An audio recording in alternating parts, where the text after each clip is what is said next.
Hello everyone, this is Ram from State Tech Academy. आज मैं आपको चैप्टर नंबर 2 यानी पार्ट 2 वसंत भाग 3 लाख की चूड़ियाँ, इसके आपको आज शब्दार्थ बताऊंगा यानी शब्द अर्थ। तो स्टार्ट करते हैं। फर्स्ट है चाव। इसका अर्थ होता है चाह, या आप ये भी कह सकते हैं रुचि या तीव्र इच्छा।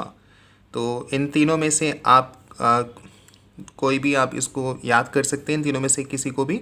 और अगर एग्जामिनेशन में पूछा जाता है कि चाव का अर्थ क्या है, तो आप चाह, रुचि या तीव्र इच्छा में से कोई भी लिख सकते हैं, तो आपको फुल मार्क्स मिल जाएंगे।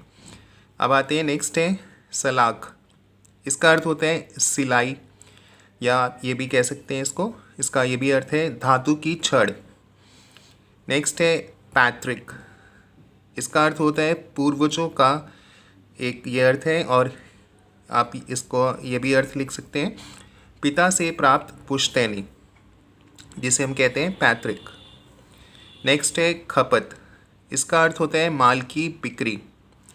नेक्स्ट है वस्तु। इसका अर्थ होता है पैसों से ना खरीद कर एक।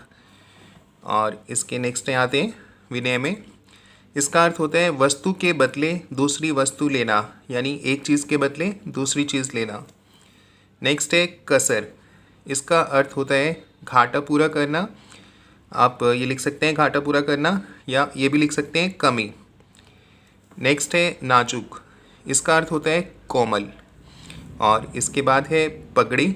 इसका अर्थ होता है सिर पर लपेटे, जो हम सिर पर लपेटते हैं, एक कपड़ा होता है और उसे सिर पर बांधा जाता है, तो हम इसे कह सकते हैं इसको सिर पर लपेटे जाने वाला लंबा कपड़ा, या सिर पर लपेटकर बांधा जाने वाला लंबा कपड़ा, और जिसे हम पग भी कहते हैं।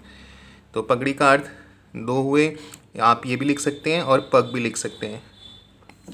नेक्स्ट है मरहम पट्टी। मरहम पट्टी का जो अर्थ है वो है जख्म का इलाज, आप ये लिख सकते हैं, या ये भी लिख सकते हैं घाव पर दवा लगाकर पट्टी बांधना।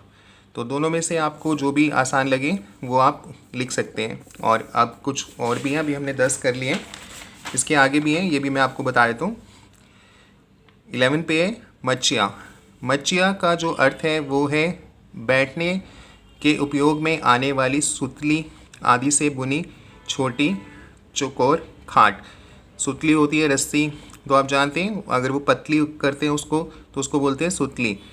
तो खाट होती है चारपाई, तो मच्छिया उसे बोलते हैं जब हम खाट पर जो जैसे खाट है तो हम उसका उपयोग करते हैं बैठने के लिए, चारपाई का। तो बैठने के उपयोग में आने वाली सुतली आदि से बुनी, वो सुतली से बुनी हुई होती है, जिसे हम छोटी चकोर खाट कहते हैं। और इसके नेक्स्ट में है 12 पर मुखातिब। इसका अर्थ है देखकर बात करना। नेक्स्ट है डलिया।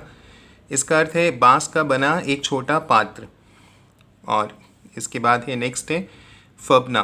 इसका अर्थ होता है सजना, या आप ये भी लिख सकते हैं शोभा देना। तो दोनों में से आप कुछ भी कर सकते हैं।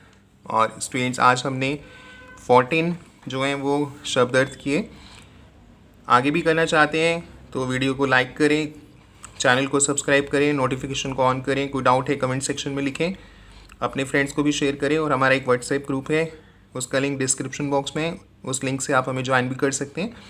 और भी जो चैप्टर्स हैं और जो आपके सिलेबस में है, उन सभी के लिंक आपको डिस्क्रिप्शन बॉक्स में मिल जाएंगे, यानी प्लेलिस्ट का लिंक, तो वहाँ से आप पढ़ सकते हैं। Bye students and have a good day.